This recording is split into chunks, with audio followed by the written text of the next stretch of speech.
Estate planning shouldn't be a secret. Here's how to start the conversation without it getting uncomfortable. Hey mom, are you going to die soon? No, I'm kidding, obviously. That's a terrible joke. Forgive me, but I have a very dark sense of humor. I deal with estate planning and the discussions around death on a daily basis.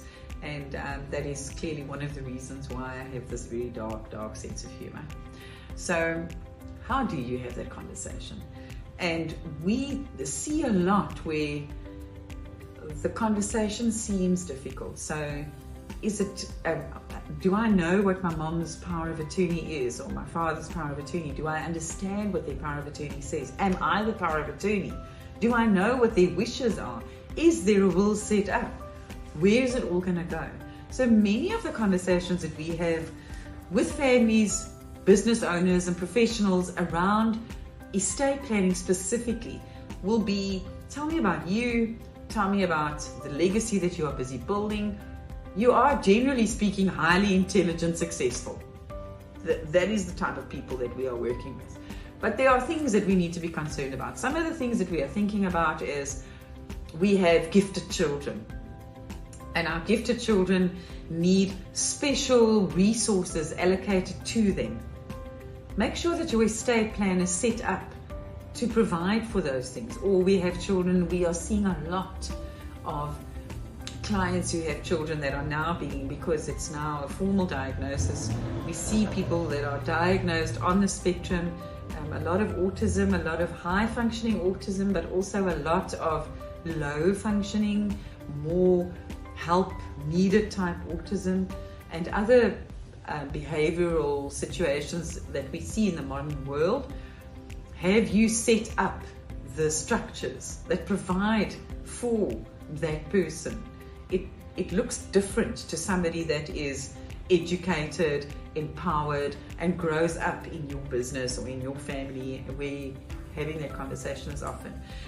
The next part of the conversation is usually, so tell me about your parents. Have you got aging parents? Probably yes. Are your parents financially independent? Many people will tell me yes, they are. Then the next question is, okay, and if your parent is in their 80s, or your parents are in their 80s, what does their longevity look like? Well, no, my grandmother lived until 107. That's wonderful news. But that also means that it's possible that that kind of longevity is going to last in your family. Then the question is, what happens when they slip and fall in their 80s? Our bones are more brittle, we fall over sooner. What will then happen? Who looks after the aging parent? Who is taking care of that? Is there financial compensation? Is there money set aside to provide for their care? Will their care be in a place? Will their care come to them? Or are you going to be expected and required to be the carer? Do you have a power of attorney in place? Is there an enduring power of attorney? Is there a medical power of attorney? Are there wills set up? Do you understand what's going to happen to the survivor of your parents? Who is going to look after them? And then the question, of course, then repeats itself. Where will they live? Are they going to stay where they are? Are they going to need care? So how do you have that conversation? I'd say over lunch. It sounds hard. It isn't. The truth is, better to have the conversation than to feel the pain because you didn't.